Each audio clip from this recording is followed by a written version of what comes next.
요즘 경제가 많이 힘들다고 하는 말이 많이 나오고, 또 최근에 이 뉴스 기사 속에 우리나라의 경제 위기가 도래할 수 있다는 이야기가 오래전부터 계속 등장하고 있는 것을 심심치 않게 제가 보게 되었습니다. 근데 그 위기의 원인으로 꾸준하게 하나 들고 있는 것이 있는데, 그게 뭔가 하면 아마 여러분들 많이 들었을 거예요. 가계부채가 증가하고 있다고 하는 거예요. 그러니까 5월 16일자, 그러니까 이틀 전이죠. 그 이코노미스트에서 나온 기사인데, 현재 우리나라 가계부채가 얼마 정도 되는지 아세요? 1800조, 뭐 정확하게 어떤 부분을 보면 1876조 원이 넘었다고 하는 그런 기사를 제가 봤습니다. 근데 이것이 우리나라 경제 위기의 뇌관으로 작용할 수 있다고 합니다. 우리 이 규모가 이제 우리나라 GDP 기준으로 이제 얼마 정도 접근하는 어떤 그 수치인가 하면 거의 이제 100%에 근접하는 수치라고 합니다. 근데 GDP 기준으로 가계부채가 80%가 넘어가게 되면 우리나라의 경제 성장률을 둔화시킬 수 있다고 합니다. 근데 이 수치는 다른 나라와 비교할 때 전 세계 1등이에요. 그러니까 국가 부채가 아니라 가계 부채예요. 가계 부채. 그래서 갑작스럽게 금리가 올라갈 경우에 정말 한순간에 와르르 무너질 수도 있다고 하는 게 이제 우리나라 현재 경제 상황이라고 합니다. 어떻게든 이 비체를 줄여야 되는데 쉽지 않겠죠. 또 하나 이제 두 번째 원인은 뭐냐 그러면, 최근 우리나라 경제 위기 원인으로 들고 있는 게 지금 미국의 금리가 우리나라 금리보다 훨씬 더 높은 수준으로 유지되고 있는 상황 속에서 달러가 계속 빠져나가죠. 그러므로 말미암아 외환 위기가 이제 올 수 있는 어떤 그런 경제 위기 중에 또 하나의 어떤 원인으로 들고 있다고 합니다. 최근 기사를 보니까 이제 이 달러의 강세가 우리나라만이 아니라 전 세계 경제에 그늘을 깊게 들이우고 있는 그런 요인으로 작용하고 있다고 하는 그런 기사를 보았는데요. 이 달러가 강세일 때를 강달러라 그러는데, 이 강달러 정도가 아니라 이제 킹달러 시대라고 할 만큼 폭등하고 있다고 합니다. 이것은 이제 미국이 고금리 기조를 유지하면서 생기는 문제인데, 근데 미국이 계속 고금리를 유지하는 이유로 뭔가 하면 코로나 때 엄청나게 돈을 풀었는데 그로 인해서 인플레이션 압력이 계속 이제 오는 거예요. 그래서 계속 고금리를 유지해서 코로나 시대에 엄청나게 풀려나간 돈을 걷어들이는 것인데, 근데 문제는 이 물가의 오름세가 꺾이지 않고 계속되고 있어서 이 고금리를 계속 유지하는 거예요. 근데 이런 기조를 유지하니까 미국은 금리가 높고 우리나라나 다른 나라들의 금리가 낮아서 계속 돈이 어디로 갑니까? 미국으로 다 빠져나가는 거예요. 그러면 이 달러가 빠져나가지 않게 하려면 어떻게 하면 되죠? 우리나라 금리도 높이면 돼요. 근데 문제는 안 그래도 경기가 안 좋은데 금리를 올리면 경기가 더 얼어붙을 수 있고, 더하여서 가계빚이 엄청난 우리나라는 이 금리를 높이게 되면 가계가 줄도산이 나면서 더 큰 경제 위기를 맞을 수 있는 그런 어떤 상황이 지금 현재 상황이라고 하는 거예요. 그러면서 세계 경제 상황이 1997년도 7월에 이 타이바타라고 해서 이제 태국의 이 돈이 급격하게 평가절하가 된 적이 있다고 합니다. 그때 이제 아시아에 외환 위기가 왔는데, 근데 그때 상황과 지금 상황이 거의 비슷하다고 합니다. 당시에 이제 아시아 일대 외환 위기의 원인이 1995년 2월에 이제 미국에서 기준금리를 1년 전에 비해서 2배 정도로 6% 정도 올렸는데, 이러면서 이제 그 아시아의 경제 위기가 왔다고 합니다. 이 외환 위기로 인해서. 근데 시장이 이런 어떤 그런 이제 그 위기의 원인이 코로나 사태로 시작된 여파인데, 근데 만약 여기서 이런 상황에서 또다시 코로나와 같은 이 글로벌 팬데믹 위기가 한 번 더 찾아온다고 하면 세계 경제는 정말로 경제 대공황으로 빠져들 수도 있겠죠. 더하여서 실업 문제, 기후 위기 등 또 중동의 정세 불안이라든가 러시아, 우크라이나의 어떤 정세 불안, 이런 모든 문제들이 우리를 더 불안하게 합니다. 경제는 지금도 매우 힘들고 어려운데 앞으로 더 나아질 것이라는 희망이 보이지 않는 그런 세상을 우리가 살아가고 있다고 하는 것입니다. 그런데 이런 시대에 그리스도인은 어떻게 살아야 되는가? 여기에 대한 답을 성경을 통해 한번 함께 찾아보려고 합니다. 이 마태복음에 보면 이 산상수훈의 가르침이 마태복음 5장, 6장, 7장에 쭉 나오는데 이 산상수훈은 하나님 나라의 법이자 천국 시민의 원리가 담겨 있는 게 바로 산상수훈입니다. 근데 산상수훈의 말씀 중에 뭐가 포함되어 있는가? 마태복음 6장에 보면 뭐가 포함되어져 있죠? 예, 주기도문이 나옵니다. 근데 그 주기도문은 우리가 천국 시민으로서 무엇을 구하며 살아야 되는지, 어떤 기도를 드리며 살아야 되는지에 대한 말씀이 담겨 있는 부분이기 때문에 굉장히 중요한 부분입니다.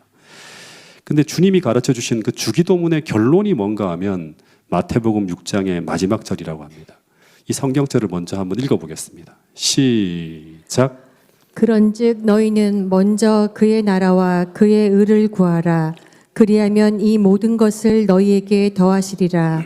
그러므로 내일 일을 위하여 염려하지 말라.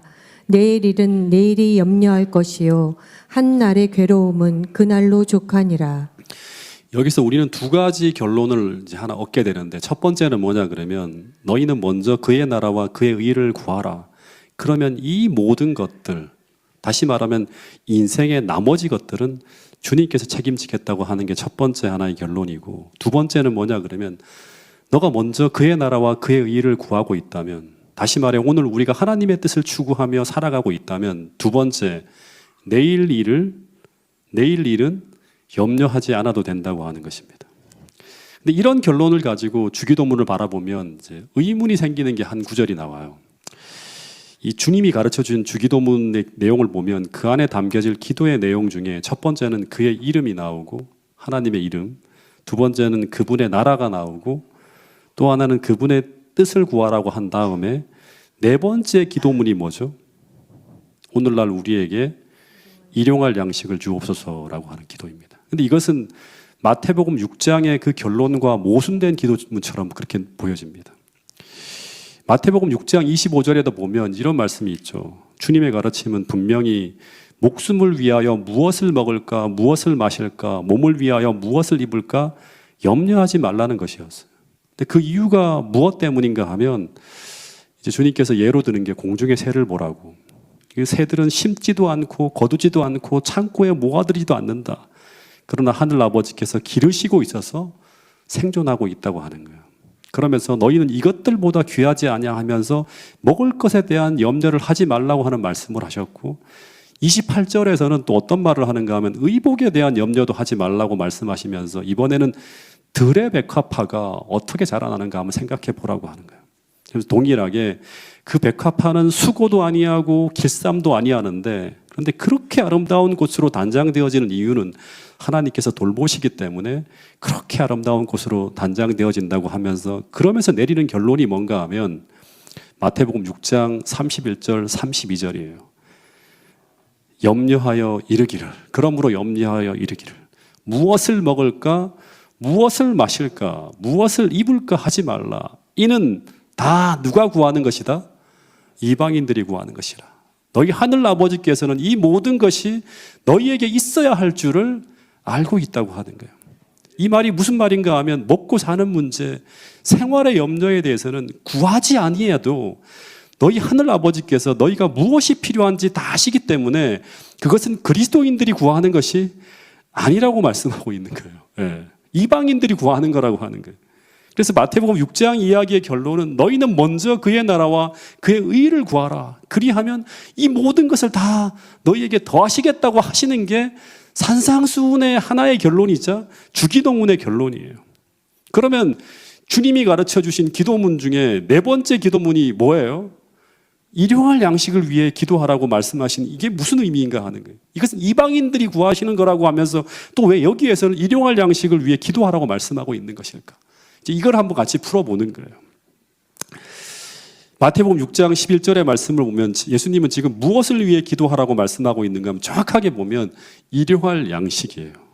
다시 말해서 일주일치나 한 달치나 1년치가 아니고 일용할 양식이에요. 그러니까 매일의 양식이라는 거예요. 다시 말하면 그날 먹을 음식, 영문 성경에 보면 데일리 브레드예요. 예. 그러니까 오늘 하루의 삶의 필요를 위해서 기도하라고 하는 거예요. 근데 예수님이 사용하신 이 일용할 양식이라고 하는 이 표현은 예수님이 이곳에서 처음 사용하신 단어가 아니에요. 일용할 양식이라는 단어가 구약에서 나옵니다. 여러분, 이 구약 성경 어디에서 예수님이 이 단어를 인용했을까요? 출애굽기 16장에 보면 출애굽을 한 지 한 달이 되어갈 때 양식이 떨어져 가고 있었어요. 그래서 이스라엘 백성들이 생활의 염려로 막 고민하기 시작합니다. 즉 이 사막 한가운데서 어떻게 우리가 이제 먹을 것을 구할 수 있을 것인가로 막 염려하기 시작합니다. 근데 그때 여호와께서 모세의 기도를 들으시고 모세에게 뭐라고 말하는가 하면 내가 너희를 위하여 양식을 비같이 줄 텐데 백성이 나가서 일용할 양식을 거두라고 말씀하고 있어요. 이 말씀을 같이 한번 읽어보겠습니다. 출애굽기 16장 4절 말씀입니다. 시작. 그때에 여호와께서 모세에게 이르시되 보라 내가 너희를 위하여 하늘에서 양식을 비같이 내리리니 백성이 나가서 일용할 것을 날마다 거둘 것이라.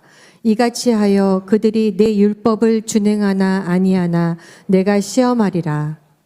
그래서 이 일용할 양식은 출애굽 당시에 여호와께서 이스라엘 백성들에게 매일매일 하늘에서 만나를 내려주실 때 그때 그들에게 들로 나가서 매일의 양식을 거두라고 말씀하시면서 처음 사용한 표현이에요.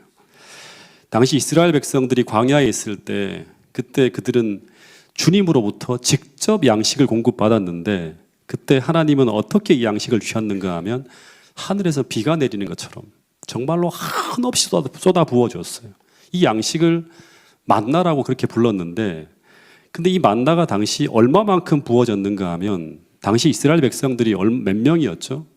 한 200만 명 정도 됐는데 근데 이때 하늘에서 내린 양식은 200만 명이 아니라 1000만 명 아니 억만 명이 먹어도 굶주리지 않고 다 먹을 수 있을 만큼 충분히 부어주셨습니다. 즉 매일매일 조금도 부족하지 않게 풍족하게 부어주셨다고 하는 것입니다. 그러니까 양식이 완전히 사라진 죽음의 땅에서도 하나님은 1000만 명, 억만 명을 먹이실 수 있는 분이셨어요. 즉 오늘날 경제 상황이 아무리 어려워져도 모든 경제 시스템이 완전히 무너지더라도 완전히 생존이 불가능한 환경 속으로 우리가 흘러들어간다 하더라도 하나님은 우리를 살리실 수 있고 매일매일 풍성하게 먹이실 수 있는 분이라고 하는 것을 믿을 수 있게 알려준 이야기가 바로 뭔가 하면 출애굽기 16장 이 만나 이야기라고 하는 것입니다. 그래서 우리가 이런 하나님을 우리가 믿는다면 이 계시록 13장에 바벨론이 온 세상의 경제를 장악하고 짐승의 우상과 짐승의 표를 강요할 때 그것을 거부하면 매매를 못하게 되는 그런 세상이 온다 하더라도 우리는 두려워하지 않을 수 있습니다. 왜냐하면 그리스도인은 우리 스스로의 힘과 노력으로 사는 존재들이 아니라 우리는 전적으로 하나님의 은혜와 축복으로 날마다 생존하고 있는 사람들이라고 하는 것을 믿고 있기 때문이라고 하는 것입니다. 그것을 알고 그것을 믿고 살아가는 사람들이기 때문에 우리는 그때에도 짐승의 우상에 머리를 숙이지 않을 수 있다고 하는 것입니다. 어쨌든 다시 돌아가서 하나님은 매일 아침 200만 명이 넉넉히 먹을 만큼 충분한 만나를 새벽마다 비같이 쏟아 부어 주셨습니다. 그리고 난 후에 하나님이 이스라엘 백성들에게 너희들 먹을 만큼 알아서 가져가라고 하지 않고 매일매일 어떻게 가져가라고 하죠? 얼마만큼 가져가라고 하는가 하면 필요한 만큼만, 당일 필요한 만큼만, 다시 말해서 일용할 양식만을 거두라고 지시했어요. 그리고 그것을 아침까지 남겨두지 말라고 했는데 그 이유가 뭘까요? 그 이유는 내일도 동일하게 만나가 내려질 것이라고 하는 것을 하나님이 약속했기 때문이에요. 그러나 이 모세의 말을 청종하지 않은 사람들이 있었는데 근데 그들은 어떤 사람들인가 하면 그들은 내일 일을 염려하는 사람들이었어요.